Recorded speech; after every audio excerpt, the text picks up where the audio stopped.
Hello, friends, and welcome to Adventures in Pixie Land. My name's Amy. I'm an ordained minister, and we are in Bible study. We are in the NIV, we are in 1 Kings, and we are in chapter 21. So, Naboth's vineyard. Naboth. Sometime later, there was an incident involving a vineyard belonging to Naboth the Jezreelite. The vineyard was in Jezreel, close to the palace of Ahab, king of Samaria. Ahab said to Naboth, "Let me have your vineyard to use for a vegetable garden, since it is close to my palace. In exchange, I will give you a better vineyard, or if you prefer, I will pay whatever it is worth." But Naboth replied, "The Lord forbid that I should give you the inheritance of my fathers." So Ahab went home sullen and angry because Naboth the Jezreelite had said, "I will not give you the inheritance of my fathers." He lay on his bed sulking and refused to eat. His wife Jezebel came in and asked him, "Why are you so sullen? Why won't you eat?" He answered her, "Because I said to Naboth the Jezreelite, 'Sell me your vineyard, or if you prefer, I will give you another vineyard in its place.' But he said, 'I will not give you my vineyard.'" Jezebel, his wife, said, "Is this how you act as king over Israel? Get up and eat.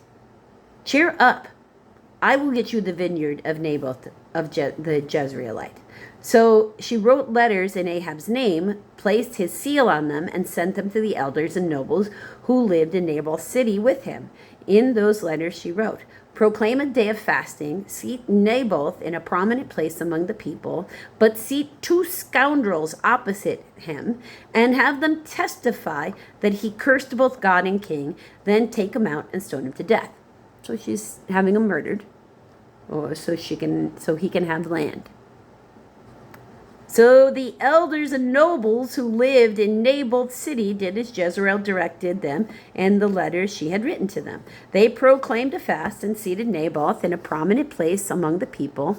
Then two scoundrels came and sat opposite him and brought charges against Naboth. Naboth had cursed both God and king, so they took him outside the city and stoned him to death. Then they sent word to Jezebel, "Naboth has been stoned and is dead." As soon as Jezebel heard that Naboth had been stoned to death, she said to Ahab, "Get up and take possession of the vineyard of Naboth the Jezreelite that he refused to sell you. He is no longer alive, but dead." When Ahab heard that Naboth was dead, he got up and went down to take possession of Naboth's vineyard.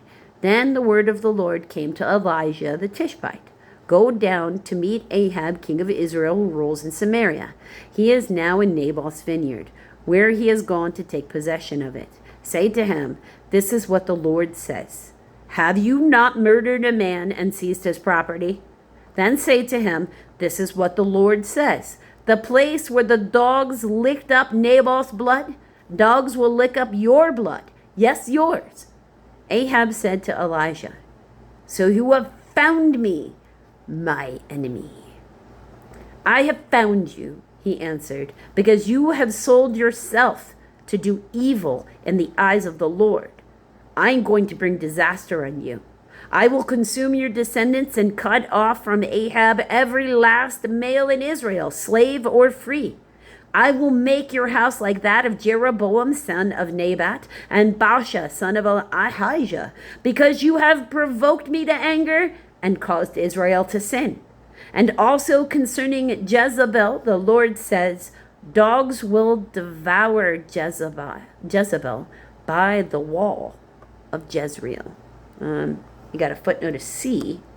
Some Hebrew manuscripts, the Vulgate and the Syriac, the plot of the ground at the wall at Jezreel. "Dogs will eat those belonging to Ahab who die in the city, and birds of the air will feed on those who die in the country. There was never a man like Ahab who sold himself to do evil in the eyes of the Lord, urged on by Jezebel his wife. He behaved in the vilest manner by going after idols, like the Amorites the Lord had drove out of Israel.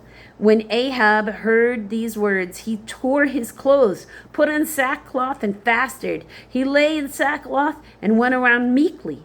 The word of the Lord came to Elijah the Tishbite. Have you noticed how Ahab has humbled himself before me? Because he has humbled himself, I will not bring this disaster in his day, but I will bring it on his house in the days of his son. Yeah, when the Lord decides that something is to be, he will continue to carry out the punishment. Just because he's repenting right now doesn't mean he taught his son that he's not supposed to act the way he was originally acting.